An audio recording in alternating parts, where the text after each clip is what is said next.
અમરેલી જિલ્લા ઉપર આધિપત્ય જમાવવામાં કોને રસ છે? કોણ કોને પાડી દેવા માંગે છે? મુદ્દો એ છે.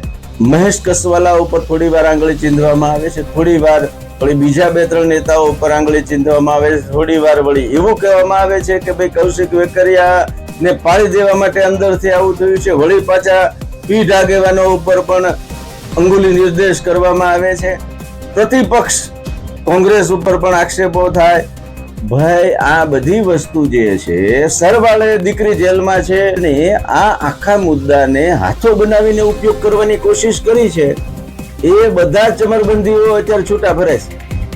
આ બનાવ ઉપરથી ભારતીય જનતા પાર્ટીમાં જે રીતે અત્યારે હોદ્દાઓ અને સત્તા ભોગવવાની જે ભૂખ ઉગડી ગઈ છે ને, એ ભૂખ જે છે એ આવા પરિણામો ન લાવે એના માટે પ્રદેશ ભાજપે અને ભાજપની સરકારે સાવચેતી રાખવી પડશે.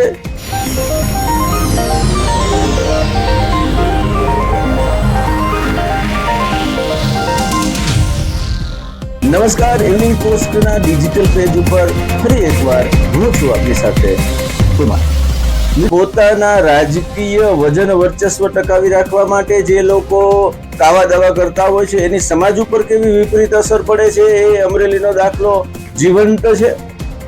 મુદ્દાઓ બદલાતા જાય છે, પરિસ્થિતિ યથાવત રહે છે એવું હવે મોટાભાગના લોકો માનવા માંડ્યા છે. અમરેલીમાં દીકરીનો વરઘોડો, આ શબ્દ પ્રયોગ એક નવો નીકળ્યો છે.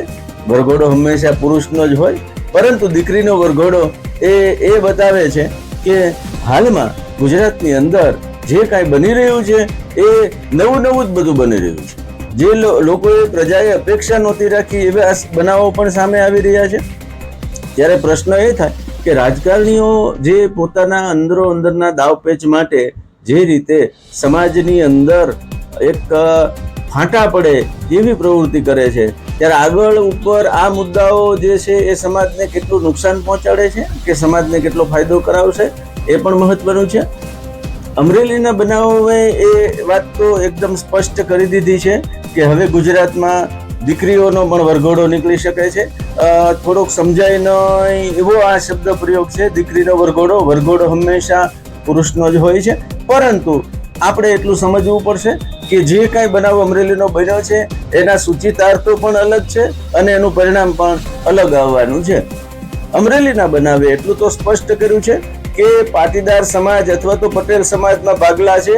હાલની જે લડાઈ છે એ પટેલો વચ્ચેના આંતરિક રાજકારણની પણ હોઈ શકે છે.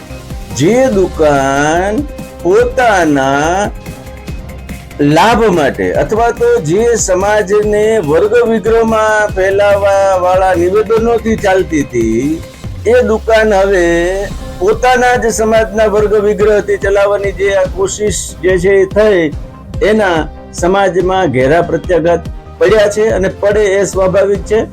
આગળ ઉપર અમરેલીનો બનાવ જે છે એ માત્ર ને માત્ર 4 દિન કી ચાંદની જેવો રહેવાનો છે.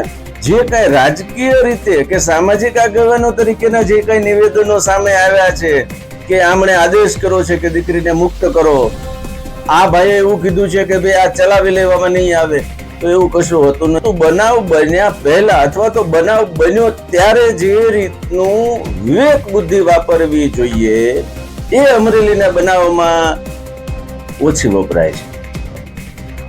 સરવાળે જે કાંઈ જવાબદારો છે એની સામે આગળ ઉપર શું થાય છે એ રહેવાનું છે.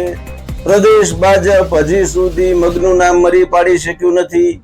અમરેલી જિલ્લા ઉપર આધિપત્ય જમાવવામાં કોને રસ છે? કોણ કોને પાડી દેવા માંગે છે? મુદ્દો એ છે. જે કાંઈ પાટીદારની દીકરીને જે ટાઈપિસ્ટ તરીકે હતી અને એને જે રીતે એની અટક કરવામાં આવી, ધરપકડ કરવામાં આવી, સરઘસ કાઢવામાં આવ્યું, એની પાછળ એક દબાણ ઊભું કરવાની નીતિ હતી. ઘણા બધા સવાલો છે અને આ આખા મુદ્દાને હાથો બનાવીને ઉપયોગ કરવાની કોશિશ કરી છે. એ બધા ચમરબંધીઓ અત્યારે છૂટા ફરે છે. પોલીસ જે છે નામ ઓકાવીને સરકારને રિપોર્ટ પણ કરી દેશે. સરવાળે અત્યારે જે બિલાડીના ટોપની જેમ બધા નીકળી પડ્યા હોય અથવા તો સમાજ હિતના નામે કે વ્યક્તિગત હિતના નામે જે રીતે નિવેદનો કરી રહ્યા છે, કોર્ટ અને પોલીસ તંત્ર સામે કે એમાં કોઈનું કશું ચાલતું નથી. આપણે આશા રાખીએ કે આ બનાવ ઉપરથી ભારતીય જનતા પાર્ટીમાં જે રીતે અત્યારે હોદ્દાઓ અને સત્તા ભોગવવાની જે ભૂખ ઉગડી ગઈ છે ને, એ ભૂખ જે છે એ આવા પરિણામો ન લાવે એના માટે પ્રદેશ ભાજપે અને ભાજપની સરકારે સાવચેતી રાખવી પડશે, નહીતર આના સમાજ ઉપર ઘેરા પ્રત્યાઘાત પડશે. ઇવનિંગ પોસ્ટ ચેનલને આજે જ લાઈક કરો, શેર કરો, સબસ્ક્રાઇબ કરો. આભાર.